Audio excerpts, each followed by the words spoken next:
वो सालों पहले की दिसंबर की कड़ाके की ठंड से कपकपाती हुई एक रात थी, जब उन्हें गर्म बिस्तर में दुबके हुए होना चाहिए था। ये सभी खंडर हवेली पर इकट्ठा हुए थे। उसके बाद उन सबकी आंखें एक ही दिशा में केंद्रित थी, उस उलझे वाली औरत की तरफ। वह औरत उनकी तरफ घूर रही थी। लकड़ी के गट्टर पर खड़ी पेड़ की शाखा से बंधी हुई वह औरत। उसकी एक तीखी नज़र मात्र से ही उन लोगों की हालत बिगड़ने लगी। उसकी देखो, हम आखिरी बार पूछ रहे हैं, बता दो कि मुक्की कहाँ है। वह आदमी उससे पूछने लगता है, जो कि एक लड़की होती है जो वहाँ गुम जाती है। उस औरत की गहरी काली और असामान्य रूप से बड़ी आंखें उस व्यक्ति को घूरने लगी। देखो कैसे घूर रही है, कच्चा ही चबा जाएगी हमको। उस औरत की खिसियाहटी भरी हंसी पूरे इलाके में गूंजने लगी। आह आह आह। और जोर जोर से हंसने लगी। कितना भी पूछ लो, मेरा जवाब एक ही है। मेरा एक ही जवाब रहेगा, मुझे नहीं पता। वह औरत बोली, मुझे नहीं पता। देख, बता दे, वरना तुझे हमारे हाथों से कोई नहीं बचा सकता। उसकी खोखली धमकी से वह नहीं डरने वाली थी। उसने कहा, बता दूं तू मुझे छोड़ देगा? चल झूठे। गांव वाले ऐसे होकर अपने कान पर हाथ रखने लगे। वो आवाज़ उनके सर में गूंज रही थी। अरे कहाँ रह गया? हमारा जल्दी बुला का होकर यह ससुरी हमें मार डालेगी। तभी एक आदमी अपने पीछे 6-7 आदमियों के दल के साथ वहाँ पहुँचा। हमको तो लगता है इसको कहीं छुपाई रखी है। हट साले, औरत बोलती है।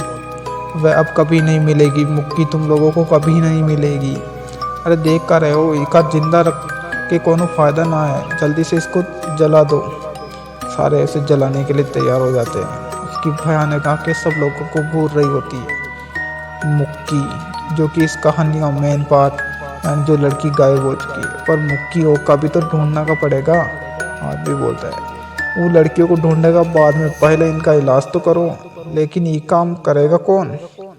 सारे एक दूसरे से जल लड़ने झगड़ लगते हैं। वो औरत बारी बारी से उन लोगों को घूरती और खिल्ली उड़ाती हुई नजर आती। आखिरकार एक व्यक्ति आगे बढ़ा और उसके हाथ में एक मशाल थी, जिसमें काफी भयानक आग लगी हुई थी। फिर उस औरत के ठीक सामने जाकर खड़ा हो गया। कोनो आखिरी इच्छा?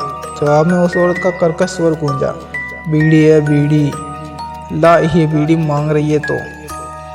रे चल आ गया, लगा रे तू। उसको आग लगाने के लिए बोलने लगते। उस व्यक्ति ने अपनी मशाल उस लकड़ी के गट्ठर पर फेंक दी जिस पर वह औरत बंधी हुई थी। आग की लपटें सुलगती हुई वहां खड़े लोगों के पास जा पहुंची।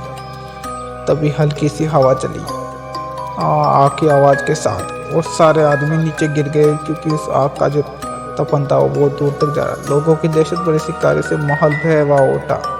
उस तो आदमी ने लकड़ी के गट्ठर की तरफ इशारा किया।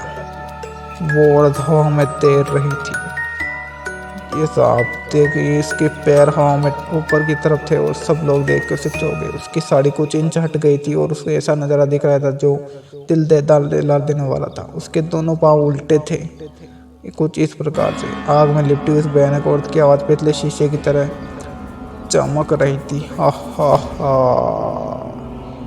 औरत काफ़ी डरावनी लग रही थी। आग लगे तभी कुछ मिनट बीते थे कि अरे भागो भागो की आवाज़ आने लगी। कृष्णवा क्या चिल्ला रहा है? और तभी उसके पीछे से एक आदमी आया। चुड़ैल आज़ाद हो गई, भागो सब लोग। सभी चिल्लाते हुए भागने लगे। चारों तरफ आग फैल गई थी। थोड़ी देर पहले जिन लोगों की बुलंद आवाज़ गूंज रही थी, वे अब दहशत में कोने में छिपते फिर रहे थे। वो भूतनी उनका पीछा कर रही थी, उन्हें देख रही थी। कुछ देर बाद छप्पा की आवाज़ आई, जैसे कोई पानी में कूदा हो। छप्पा करके पानी में कूदने के बाद एक झटके से सब शांत हो गए। लोगों की जान में जान आ गई, लेकिन सभी लोग सोचने लगे, क्या वो मर गई? ये दूसरा आदमी ने कहा, हाँ हाँ मर गई होगी, ससुरी जरूर मर ही गई होगी, जल भी तो रही थी।